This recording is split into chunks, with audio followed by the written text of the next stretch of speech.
Today, we're talking about AI connectors for marketers. And guess what? No code required. Does this number look familiar? It's how many tools most marketing teams use every single day. And that means you're probably stuck switching tabs, exporting, and copy-pasting data all day long. But there's a new way. It completely cuts out that process, letting you get answers instantly.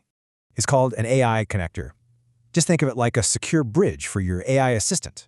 So what does this actually change? Well, you can analyze data from all your tools in one conversation. Okay, let's set one up on Claude.ai. I'll show you this super simple, no-code way. First, just open up Claude. You'll go to Customize in the sidebar, then hit Connectors. From there, just find your tool, click Connect, and log in. And that's it. You're active. So what can you actually do now? Well, you can unlock workflows that save you hours of work.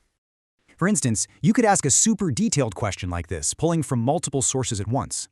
A prompt just like that, it can easily replace a reporting task that used to take hours. Ready to start saving some serious time? This is something you can start using today. If you're wondering where to start, try Google Drive. It connects your AI to all your existing stuff. And really, this opens up so many possibilities. So think about it. What will you automate first?